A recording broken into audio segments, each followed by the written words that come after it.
Well, today we say goodbye to the outgoing Public Information Officer for the Orange County Fire Authority, Captain Steve Concialdi.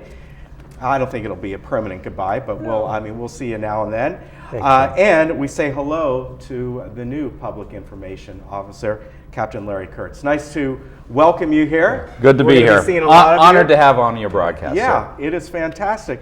So tell me about yourself. How did you get to this position? Where have you been over the past couple years we've been stationed at? Well, I started in the fire agency back in 1988. I started as a paid call firefighter, which is one of our reserve programs. I got hired on full-time in 1997, and in that time frame I've been with the city's fire agencies that Orange County Fire Authority serves in the city of Westminster, San Clemente. I've been in Buena Park. I've been I'm with the USAR program. Just finished up Fire Station 43 in Tustin, and when I heard that Steve was going to be moving back out to the field, I thought it was a great opportunity. I've spent the last couple of years as a backup PIO for Steve, and now we're going to be switching roles, and I'll be the primary PIO from this point forward. Well, that's fantastic. Welcome. Thank you. It's great, and I think you're going to do a wonderful job. We know it takes a lot of effort to do this, right, Steve? It just doesn't stop. But again, he's going to provide great information, disseminate that well, and he's a personable person. Yes, he is. So we actually met the other day. Right. So, yeah, he is. And it's great that you folks both come on to our broadcast here, but in general, you get the information out, whether it's online or through Facebook or on Twitter. You can find out exactly what's going on. So it's good. So welcome. Thank you. So I'm going to put you on the spot today. Sure. You brought along a smoke detector, and the importance of those. I know there's programs that you guys do that go out to the community and put them in for folks, right? Smoke detectors are one of the unsung heroes of residences all over the country, not just in Orange County.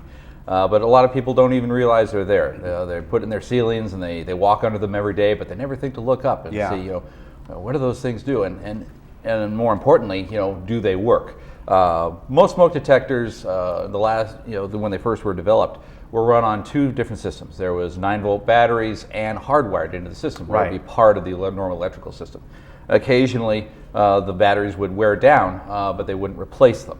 And I'm sure you've seen some of those commercials where late at night, people would hear that little beep up in the top of the ceilings, and they'd be wandering around at 3 in the morning trying to find what smoke detector's doing that. I think I read once where they actually made those purposely to start to chirp at 3 in the morning. Right. No, I'm just kidding. It just seems that way. Yeah. And now smoke alarms have come a long way. Yes, they have. Now they've done not just for detecting of smoke, but they also detect carbon monoxide as well.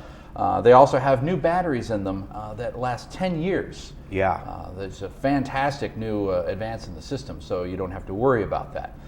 What we recommend people who have older homes and maybe have older smoke detectors, make sure that they have the batteries in them.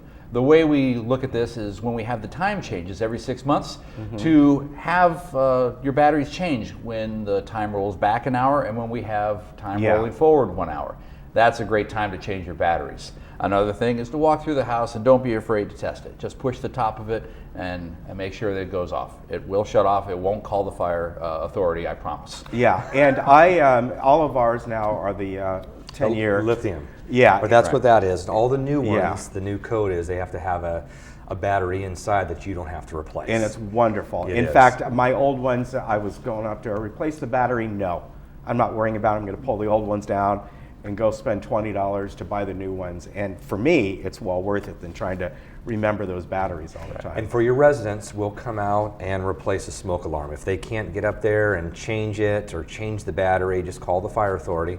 And Orange County Fire Authority will gladly send somebody out to help them change out their smoke Exactly. alarms. Yeah, and I think that's a wonderful service. And we always say smoke alarms because they don't just detect, but they alarm people. That's right. The whole industry has gone to smoke alarms. Okay. And just really trying to get that into people's mind. And I read where it is you should have them in each bedroom. I know you've talked about that. That's the code, right? You should have them in each bedroom and pathways to exit your home. Okay. Yeah. So a lot of people, they see their smoke alarms in their houses and they walk under them every single day and they don't do anything with them. You should always check every 10, 15 years, you should have these things replaced. A lot of people, some of those smoke detectors were placed up there when I was in kindergarten. Yeah. So I know. Well, you may want to look at changing those out. We have one in our house that was hardwired. Who knows how long it was been there. It was put in when we moved in 11 years ago. It was there. It still works, but right next to it, I have a new one. So I'm covered. They're literally right next to each other. El Nino, we were just talking to director with the El Toro Water District. We know that El Nino is still upon us. In fact, we're hoping for it, but we're hoping for it in a way where we get consistent rain, maybe somewhat every week, or rather than a deluge of rain that happens when we get the flooding and possible mudslides. And the thing is here, when you see standing water, don't go driving through it and even walking through it, really. Right, so back in December of 2010, I happened to be on duty when a big cell came through this area, and we had 6 to 8 cars that were stranded on Lake Forest in the area between Geronimo and Muirlands. Yes. But it was a low-lying area, and what happened was those people just didn't even realize. They saw water there, and they saw some cars stopped, and then other cars just tried to drive around them, and they all got stuck. Then people were stranded. And what happens is the water's coming down. There was a storm drain that got blocked. So it quickly built up. And then again, on fast-moving water, when it's only even 6 inches high, it could sweep you off your feet. Yes. Yeah. 12 inches can move a car, 18 inches can move an SUV. So we want you, if you see that, a lot of times as you're driving, you'll notice people are stopped, or maybe somebody is stranded in there. Don't even drive through it, it's not worth it. Just wait, and eventually the water will recede and you can proceed. Yeah, exactly. So be wary of that. We are going to talk about, you sent along some photos to us, a couple accidents that happen to be right up near where I live, up in Rancho Santa Margarita area, and coincidentally they both happened on the same road, right? Antonio Parkway. This was the first set that you sent me. So tell me about this one. Yeah, here. so this was a Tuesday evening around 6:30 at night. And again, it's dark out. Antonio Parkway is a major thoroughfare, from Ladera into Santa Margarita and back. And a vehicle turned left onto Meandering Trail and got T-boned. And so I'm not sure who ran the red lights, but in the minivan there was a mom, her 15-year-old daughter, and her 7-year-old daughter. And the reason why we bring this up is they all had seatbelts on. So even though they were injured, the mom was a trauma patient, the 7-year-old daughter was a trauma patient, transported to Mission. The lady that hit them, she was in her mid-60s. She was a trauma patient, but they were going to be okay because they had their seatbelts on. Yeah. And that's the key. We want to make sure people aren't texting and driving. They're slowing down, especially in the rain. Even though it wasn't raining that night, is when we do have those rainy days, our accidents go up tremendously. So we want people just to slow down, give yourself some extra time. The very next night, so Wednesday, the 13th of January, a car was going northbound on Antonio, and it was about a half a mile away from this. Yeah. And something happened to where he veered across all the southbound lanes. Fortunately, he didn't hit a car coming southbound, and he hit the side and went over, and the car flipped, went down about 60 feet. Fortunately, he did not have a seatbelt on, so he was ejected through the windshield. Wow. And he suffered serious injuries. He was in critical condition, head injuries, he had a lot of internal injuries, cuts, and so our firefighters had to go down there, and with some sheriff's deputies, as well as there was some bystanders that stopped even before we got there. So the windshield was wrapped in him. They were able to get the windshield out. Then our firefighter paramedics treated him, put him in a Stokes basket, and then they had to carry him up this pretty steep hill.